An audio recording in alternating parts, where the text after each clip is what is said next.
Veamos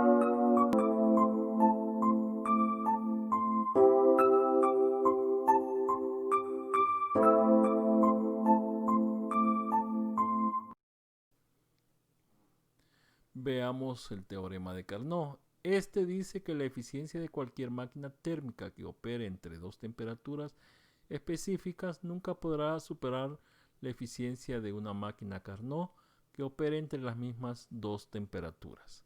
Entonces, lo que acabamos de encontrar, la eficiencia de la máquina de Carnot, según esto, pues establece un límite superior a la eficiencia que podemos alcanzar con nuestras máquinas.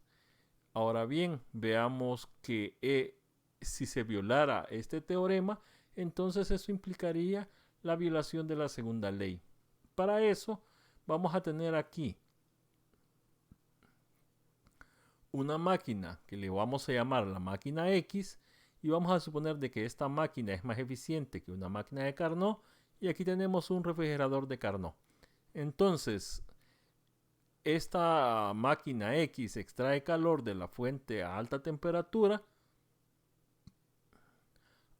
saca trabajo que se invierte en el refrigerador de Carnot y bueno, sale calor a la fuente de baja temperatura y ya sabemos que el refrigerador pues extraería calor de la fuente de baja temperatura y la llevaría al de alta temperatura y aquí utilizaría el trabajo que le proporciona la máquina X, que es más eficiente que la máquina de Carnot. Ahora, el calor neto del depósito de baja temperatura sería entonces la diferencia entre este de acá y este otro, que eso sería entonces el calor neto que estaría entrando a este depósito. Y ahora el que estaría entrando al depósito de alta temperatura, pues tendría que ser este de acá menos este otro de acá. Entonces, ahora, por la primera ley, sabemos que el trabajo que tenemos aquí, pues tendría que ser igual al calor que tomamos del de alta temperatura menos el que va al de baja temperatura. Y en el caso del refrigerador, pues sería la diferencia entre el que va al de alta temperatura menos el que se toma del de baja temperatura. Bien, estas dos cosas tienen que ser iguales, ya que estamos utilizando este mismo trabajo. Y si reordenamos ahí los términos, pues llegaríamos a esta otra expresión, donde aquí tendríamos el calor que va al de alta temperatura y aquí tendríamos el calor neto al depósito de baja temperatura. Y eso le vamos a llamar Q.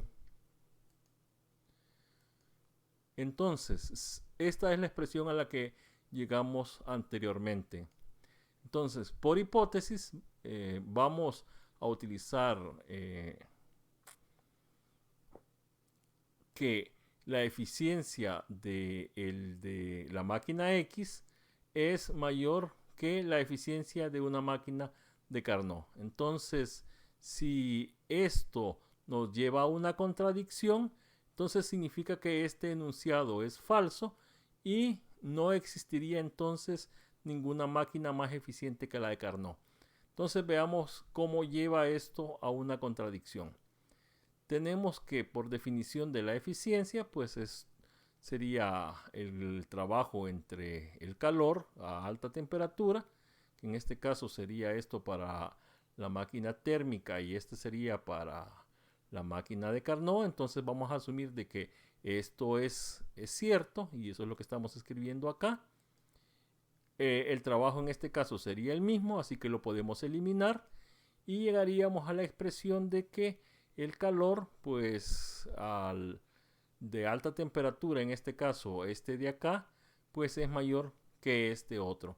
Y si vemos la expresión anterior, que es la que teníamos aquí, eso significa de que este calor tiene que ser positivo. Y esa sería entonces a la conclusión a la que llegaríamos de acuerdo a la hipótesis que estamos asumiendo. Entonces, si el calor es positivo, eso significa que esto que tenemos aquí es equivalente. Veamos acá, vamos a tomar esto como una sola cosa, es decir, la combinación de la máquina X con el refrigerador de Carnot lo vamos a considerar una sola máquina. Y lo que tendríamos, según este resultado al que hemos llegado, es que el calor neto pues tendría que ser positivo, es decir, de que tendríamos un proceso donde tomaríamos calor de baja temperatura y el calor que iría al de alta temperatura sería exactamente lo mismo pasando por este refrigerador. Pero veamos acá, esto que tenemos aquí sería todo esto que está en la línea punteada.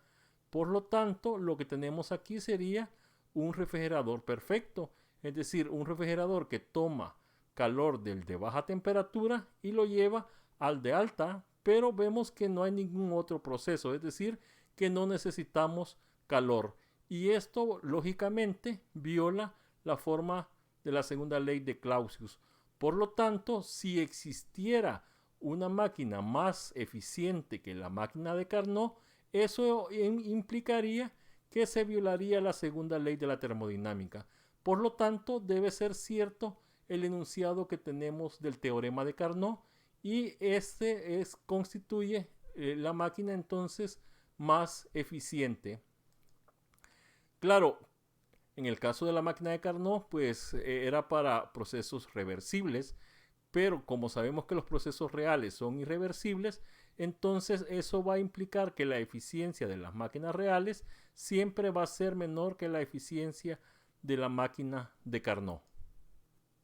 Ahora bien, si vemos esta ecuación de acá, pues tendríamos otra de las consecuencias que dice que todas las máquinas de Carnot que operan entre las mismas temperaturas tienen la misma eficiencia, sea cual fuere la naturaleza de la sustancia de trabajo.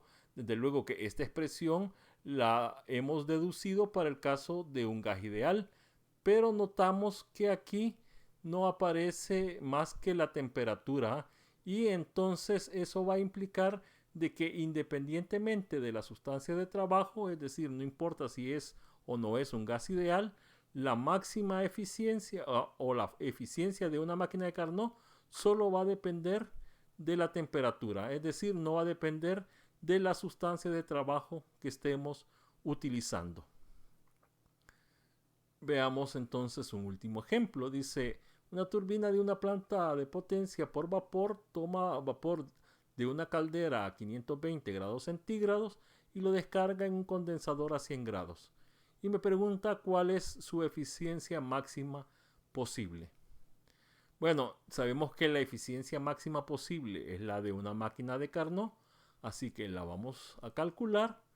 Desde luego que debemos tener el cuidado de que estas temperaturas siempre tienen que ser en la escala absoluta.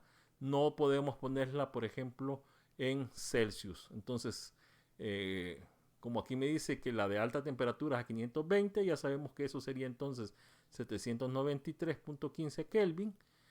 Hacemos la conversión para la fuente de baja temperatura, que sería de 100, y eso sería de 393.15 Kelvin. Y ahora pues hacemos el cálculo, sustituimos ahí las temperaturas en la ecuación y resulta de que la temperatura, la turbina al trabajar entre estas temperaturas, su eficiencia máxima posible es de 0.529. En porcentaje esto sería el 52.9%. Y esto me da el límite de la eficiencia de una máquina de vapor que trabaja entre estas dos temperaturas. Es decir, no se puede conseguir una eficiencia mayor que esta. Ahora, las máquinas de vapor reales andan alrededor de una eficiencia del 40%. Y esto desde luego es menor que el de el estado para un proceso reversibles, que es lo que representa la eficiencia de la máquina de Carnot. Así pues, la eficiencia de la máquina de Carnot establece el límite de la eficiencia posible.